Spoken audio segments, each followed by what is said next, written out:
Accident का इंतजार हो रहा है कि ये गाड़ी पलट जाए, इसके जो ड्राइवर हैं, जो मालिक है वो मर जाए, इसके बाद सरकार यहाँ पर आए और सरकार आके बोले कि हम आपको 4 लाख रुपए मुआवजा देंगे, आप अच्छा हुआ जो मर गए हैं, आपकी गाड़ी पलट गई है। इस तरीके से सिर्फ सरकार इंतजार करती है मरने का कि अगर कोई मर जाए तो हम खड़े हो जाए वहाँ पर, हमारा वोट बैंक बन जाए।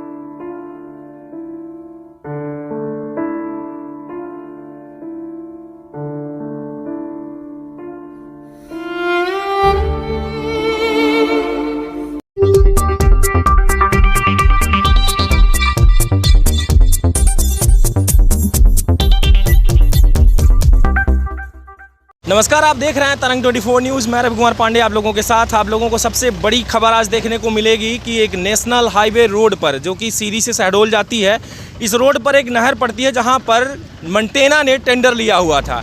इस मेंटेना कंपनी ने सबसे बड़ी लापरवाही करके रखी हुई है कि यहाँ की जो रोड है बहुत ही ख़त्म तरीके से सिर्फ मिट्टी डालकर अपना भी वो पल्ला झाड़ लेती है। और जहाँ पर देखने को ये मिलता है कि आए दिन, हर दिन यहाँ पर देखने को ये मिलता है कि रोड के चलते गाड़ियाँ फंसती हैं और एक्सीडेंट, बड़ा बड़ा खतरा जो है किसी न किसी तरीके से टल जाता है।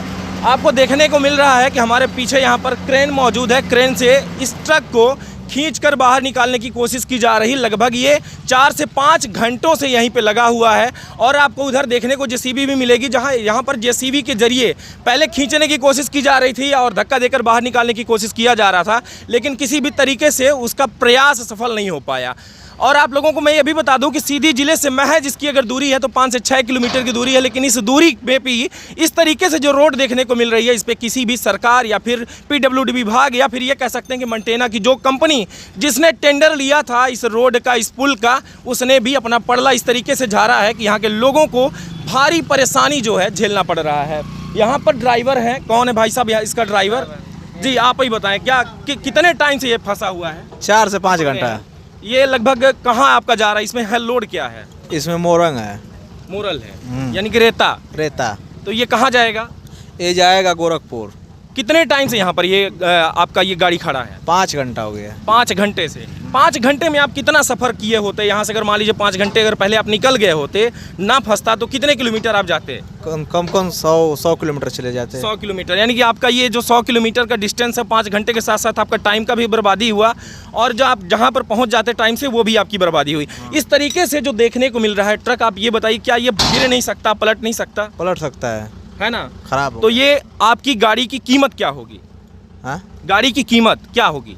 गाड़ी की कीमत लगभग 30 लाख से कम नहीं है। 30 लाख की कीमत है। ये 30 लाख रुपए आप लेकर जब चलते हैं, इस तरीके की रोड है, आपका टैक्स लगता है कहीं? लगता है। किस चीज़ का टैक्स देते हैं आप? रोड टैक्स देते हैं। ये सरकार आपसे टैक्स लेती है? हर महीने का लेती है, हर तिमाही, हर महीने में हम लोग टैक्स जमा करते हैं इसका। बिल्कुल। जब आप टैक्स जमा करते हैं तो उनसे नहीं पूछते कि रोड की मरम्मत आप कभी करवाते हैं? टोल टिकट देते हैं, टैक्स देते हैं, हर चीज़ देते हैं। तो जब टोल टिकट आपका लगता है, जब आप टोल टैक्स देते हैं, तो इस टोल टैक्स में कभी आपको ये नहीं लगता कि सरकार को इन सब चीज़ों पर देखने की ज़रूरत है कि वो देख सके इसे? अब नहीं देख रही है तो क्या करेंगे, अब ये जर्जर अवस्था पड़ी है। नहीं, कब तक आप सोएंगे? अभी भी आप सो रहे हैं, अभी जगह नहीं है। आप ये बताइए कि किसी भी चीज़ का, अगर आप 5 रुपए का बिस्किट खरीदते हैं तो जब पहले 5 रुपए देते हैं तो उसके बदले आप बिस्किट जो है लेते हैं, है ना? लेकिन जब आप वहाँ से चलते हैं, इस तरीके की रिस्क, यानी कि 30 लाख रुपए आपका जो ये है, किसी भी वक्त यहाँ पे पलट जाता, डूब जाता, खत्म हो जाता, नुकसान किसका होता? आपका, सरकार का? नहीं, हमारा होगा नुकसान। आपका होता ना। अगर आपका इसमें नुकसान हो रहा है तो जागना किसे चाहिए, आपको या फिर सरकार को? नहीं तो जागना तो हम ही लोग को चाहिए। तो फिर आप सरकार से बात क्यों नहीं करते? बात करते हैं तो सरकार तक बात कहाँ पहुँचती टोल है? टैक्स का मतलब ये है कि जब आप देते हैं तो टोल टैक्स जब देते हैं वहाँ पर ये तो सिक्योर कीजिए कि रोड कितनी आपने मरम्मत करवाया है।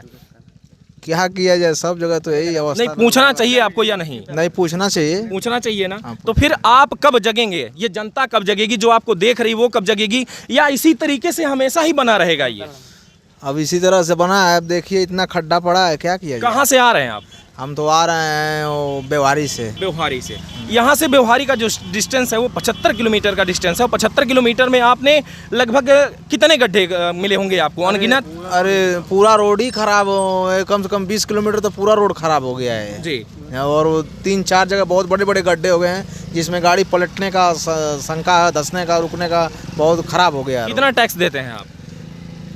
टैक्स देते हैं तिमाही हम लोग का टैक्स लगता है 8500 रुपये। 8500 रुपए, 8500। हाँ। अगर एक गाड़ी का लग रहा है तो अगर यहाँ पर लाखों गाड़ियां जो चल रही हैं, सोचिए कि सरकार कितना कमा रही है आपसे, लेकिन कमाने के बावजूद मरम्मत करने की क्षमता उनके अंदर नहीं है और पड़ला तो ऐसे झाड़ देती है कि आपको क्या बता दें हम।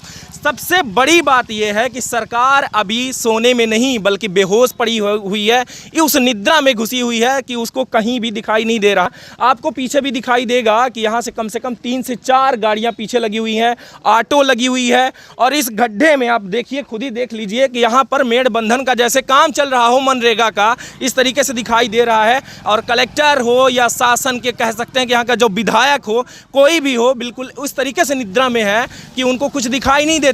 महज दूरी जो हमने आपको ऑलरेडी बताया कि यहाँ से 6 से 7 किलोमीटर, 5 से 7 किलोमीटर का डिस्टेंस है और कलेक्ट्रेट जो कि जिला मुख्यालय 5 किलोमीटर यहाँ से दूरी पड़ता है। अपर कलेक्टर भी यहीं से गुजरते हैं, कलेक्टर भी यहीं से गुजरते हैं, लेकिन उनको नज़र नहीं आता कि आखिर में शासन प्रशासन किस तरीके से है और किस तरीके से रोड है। क्या आपको लगता है कि ये देखा जाएगा या यहाँ पर एक्सीडेंट का इंतजार हो रहा है कि ये गाड़ी पलट जाए, इसके जो ड्राइवर है, जो मालिक है, वो मर जाए, इसके बाद सरकार यहाँ पर आए और सरकार आके बोले कि हम आपको 4 लाख रुपए मुआवजा देंगे, आप अच्छा हुआ जो मर गए हैं, आपकी गाड़ी पलट गई है। इस तरीके से सिर्फ सरकार इंतजार करती है मरने का कि अगर कोई मर जाए तो हम खड़े हो जाएं वहाँ पर, हमारा वोट बैंक बन जाए। तो आपको क्या लगता है कि सरकार किस तरीके से चलेगी? हमेशा यही वोट बैंक ही बटोरती रह जाएगी या इस धरा पर कुछ काम भी होगा? किस तरीके से चल रहा है? लगातार आप देखते रहिए तरंग 24 न्यूज़ के साथ। मैं रविकुमार पांडे आप लोगों के साथ। नमस्कार, जय हिंद।